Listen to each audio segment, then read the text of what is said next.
ಇವತ್ತು ನನ್ನ ಕಾಲೇಜಾದ ಸರ್ಕಾರಿ ಪ್ರಥಮ ದರ್ಜೆ ಕಾಲೇಜ್ ಜೇವರ್ಗಿಗೆ ನಾನು ಬಂದಿದ್ದೆ. ಜೇವರ್ಗಿಗೆ ಬಂದು ಗ್ರಂಥಾಲಯ ನೋಡಿದಾಗ ಅದ್ಭುತವಾದಂಥ ಗ್ರಂಥಾಲಯವನ್ನು ಇಲ್ಲಿನ ಗ್ರಂಥಪಾಲಕರಾಗಿರ್ತಕ್ಕಂಥ ಡಾಕ್ಟರ್ ವಿನೋದ್ ಕುಮಾರ್ ಅವರು ರಚನೆ ಮಾಡಿರ್ತಕ್ಕಂಥದ್ದು ನೋಡಿ ಭಾಳ ಖುಷಿ ಆಯಿತು. ನಾನು MA ಮಾಡಬೇಕಾದ್ರೆ PhD ಮಾಡಬೇಕಾದ್ರೆ ಕರ್ನಾಟಕ ಯೂನಿವರ್ಸಿಟಿ ಧಾರವಾಡದಲ್ಲಿ ಇಂಥ ಒಂದು ವ್ಯವಸ್ಥೆನ ನೋಡಿದ್ವಿ. ಆದರೆ ಇದು ಅದಕ್ಕಿಂತಲೂ ಒಂದು ಹೆಜ್ಜೆ ಮುಂದೆ ಹೋಗಿ ಅಲ್ಲಿ ವಿಶಾಲವಾಗಿರ್ತಕ್ಕಂಥ ಗ್ರಂಥಾಲಯ ಇದೆ.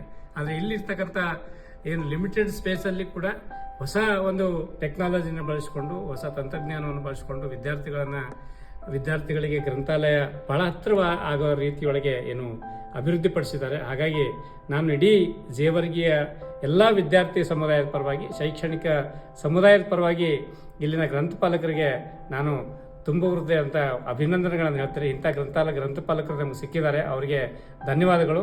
ತಮ್ಮ ಸೇವೆ ಇದೇ ರೀತಿ ಮುಂದುವರಿಲಿ ಅಂತಕ್ಕಂಥ ಒಂದು ಆಶಯವನ್ನು ವ್ಯಕ್ತಪಡಿಸ್ತಾ ಈ ಗ್ರಂಥಾಲಯದ ಉಪಯೋಗವನ್ನು ನಮ್ಮ ಭಾಗದ ವಿದ್ಯಾರ್ಥಿಗಳು, ವಿಶೇಷವಾಗಿ ಈ ಕಾಲೇಜಿನಲ್ಲಿ ಓದ್ತಕ್ಕಂಥ ವಿದ್ಯಾರ್ಥಿಗಳು ಇದರ ಪ್ರಯೋಜನವನ್ನು ಪಡಿಬೇಕು. ಪ್ರಯೋಜನವನ್ನು ಪಡ್ಕೊಂಡು ತಮ್ಮ ಜೀವನದೊಳಗೆ ತಾವೊಂದು ಉನ್ನತ ಸ್ಥಾನಕ್ಕೆ ಹೋಗಲಿಕ್ಕೆ ಸಹಕಾರಿ ಇದರ ಉಪಯೋಗ ಪಡ್ಕೊಳ್ಬೇಕು ಅಂತಕ್ಕಂಥ ಮನವಿಯನ್ನು ನಾನು ಅಖಿಲ ಭಾರತ ದಲಿತ ಹಕ್ಕು ಆಂದೋಲನ ಮತ್ತು ಇಡೀ ಚಳವಳಿಗಾರರ ಪರವಾಗಿ ನಾನು ಅವರಿಗೆ ಕೇಳ್ಕೊಳ್ತೇನೆ.